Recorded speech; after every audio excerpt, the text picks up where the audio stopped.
This is RJ. Welcome to another Path of Exile video on Talkative Triceratops. In this video, we will speculate about the Searing Exarch, the origin of divinity, the Death Cry, and how they might relate to the story of the upcoming 3.17 Siege of the Atlas expansion, which drops in about a day or two. Enjoy. The themes of corruption and divinity appear throughout Path of Exile. Thaumaturgy, what magic is called in Wraeclast, is generally evil and corrupting, and the people who seek to combat it, usually emboldened by the might of God or some other divine being, are oft believed to be good and purifying. Yet in the land of Wraeclast, we know this dichotomy to be false, for both corruption and divinity can be wielded as wicked means for evil ends. We use thaumaturgical instruments, virtue gems, to imbue us exiles with phenomenal strength, to send lightning arcing through our enemies, to empower our weapons to deal tremendous blows, and to protect ourselves with fiery shells of magma. Bolstered by the virtue gems, we rampage through Wraeclast and annihilate those who kill the innocent and seek to bring greater darkness to a world already deep into the night. That is corruption being used for the greater good, plain and simple. As for divinity being used for unintended evils, the examples are there, but slightly more morally gray, except for good old Innocence, the primary deity of the Templars. More on him soon. For now, the Purity Rebellion in the Eternal Empire comes to mind. The conflict saw the head of the Templars, High Templar Vol, overthrow Emperor Chittus Perandus in an attempt to wipe out thaumaturgy from Wraeclast. For years, Emperor Chittus grew his gemling legions with the help of the manipulative thaumaturge Malachi. These humans, injected and ensconced with virtue gems, he thought, rivaled gods.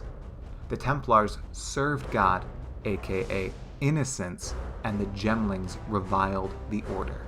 High Templar Vol thought them impure, thought much of the Eternal Empire tainted by thaumaturgy.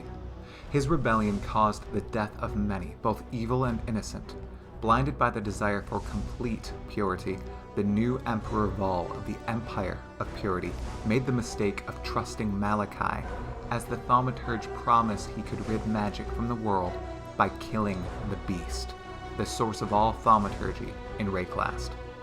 Of course, Malachi betrayed Emperor Vol and unleashed the greatest thaumaturgical event in the recent memory, the Cataclysm across the continent. That is divinity blinding a person from evil, though Vol arguably committed terrible acts himself in his quest for purity in the Eternal Empire. We can also look at Innocence, who is clearly a god obsessed with divinity and purity to the point of madness. Yes, I know we can look at him. We'll dig deeper soon. Keep going. Regardless, divinity in Path of Exile is not as black and white as Katava the Insatiable gorging on hundreds of innocents, Mervale preying on sailors, or Dominus experimenting on wretched souls he banishes to Wraeclast. But this theme, corruption versus divinity, it stems from somewhere outside Wraeclast, beyond this realm. While we don't exactly know where these themes originate, many guess corruption stems from the Elder and other eldritch horrors like it. Divinity? Perhaps Innocence? Unlikely, for it is said he draws on divinity himself, that it was what helped raise him to godhood when mortals could amass followers and ascend with relative ease. He did establish the Order of Templars and forged the Sign of Purity, the weapon we use to defeat Katava, and oh, how curious the symbol on this weapon and the decor of the Templars, called a Death Cry, truly is. Anyway, what or who could be the source of divinity? Well, as we met the Elder and the purported source of corruption all the way back in War for the Atlas, we're about to meet the source of divinity in Wraeclast in Siege of the Atlas, the Searing Exarch. The Searing Exarch, an entity seen as eldritch and foreign to us, is what would be an angel or a cosmic creature of good in other worlds, other settings. His solution to corruption and evil is a path taken by one of the primary proponents of divinity and purification in Wraeclast many times: to burn it out. If corruption exists, then it must be set aflame, purified, seared. Here's the theory. This isn't the first time the Searing Exarch has been to Wraeclast. In fact, In the interplanar game of chess, he and beings like the Elder, Maven, and Eater of Worlds play, he won Wraeclast long ago. Thousands of years before the events of Path of Exile 1, the Searing Exarch discovers Wraeclast. He graces the humans who live there with powerful magic, which they use to propel their civilization forward. He grants divinity to the world, and departs to combat his greatest enemy, the Master of Corruption, the Eater of Worlds, across the cosmos. As centuries pass, the Searing Exarch's teachings and appearance skews. The civilizations forget exactly who he is, what he stood for, his pure tenets, but one piece of him survives the passing of ages: his divinity. Alas, in his holy conquests of other worlds, he forgets Wraeclast, and dark forces slither about. Divinity waning, these eldritch horrors wrap the world in corruption. Easier to wield and easier to live by, the powerful flock to the might of corruption, while a select few try to keep divinity alive. The greatest case of this is the creation of the Templars and the sign of purity by Innocence, who, truly, is the mightiest divine creature in Wraeclast. Though not instated by the Searing Exarch, Innocence does wield what he left behind well. Ages go by, the gods are put to sleep, and the influence of the Searing Exarch wanes as darkness falls. Folk like High Templar Avarius mistakenly open up the pathways to Wraeclast, for the eldritch horrors and corruption flows oh so freely into the realm. The influence of the Eater of Worlds greatens as the Elder plots about. The awakening of Innocence and the few good Templars are the last gasp of divinity. Corruption is about to take hold, as it is used by all, even the relatively good people of Wraeclast, be it virtue gems or magic.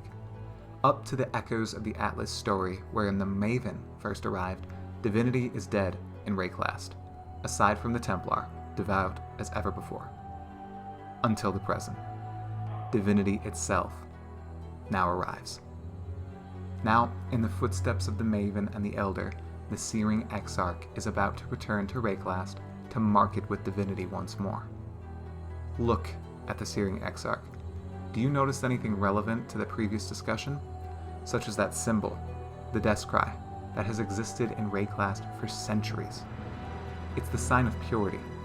It's the primary symbol of the Order of Templars. Innocence wears it on his back. The effect of consecrated ground? The Death Cry. On buildings all across Oriath? You guessed it. The effect of a mortal call? The Death Cry. When holiness or divinity is involved in Path of Exile, the Death Cry is present. The Death Cry decorates the Searing Exarch and his arena, for it is his symbol, the symbol of what he represents and what he brings to other worlds: divinity. As the other eldritch beings we fought before bring corruption to our land, the Searing Exarch brings divinity, and brought it to Wraeclast in a time long past. And now that Wraeclast is lathered in the deep stench of corruption, from virtue gems and abominations to the leftover of multiple cataclysms, he's ready to purify it, to break into Wraeclast from the Atlas of Worlds and burn everything to the ground. The Searing Exarch is the source of divinity in Path of Exile, and he would like to reset this dark, tainted world. He's come to burn it all after imbuing it with divinity in the mythic past. He expects his greatest rival, the Eater of Worlds, the potential origin of corruption, to be the foe that may challenge him. In reality, it will be us, the exile, the nomad. How in every eldritch hell of this and any other world are we going to stop him? Well, we've already slaughtered gods and other beings of beyond before, some in less than a second. Unfortunate for the Searing Exarch. He probably won't even get to meet Innocence. Where is Innocence, by the way? Well, that's for another video. Speaking of, I have quite a few different Path of Exile lore videos here on the channel. If this one interested you, check the others out, including the ongoing series on the monsters of Path of Exile, and some other juicy lore speculation and headcanon. This is RJ. Thanks for watching another Path of Exile video on Talkative Triceratops. If you enjoyed it, please hit the like button, subscribe to the channel, share this video and my other PoE videos with your friends, and leave a comment below. I'd love to hear your thoughts on this topic. Farewell. Did you know Descry is an old word meaning to catch sight of or to discover? In addition, Path of Exile microtransaction points are also represented by the Descry. Yes, it's true. Take a look.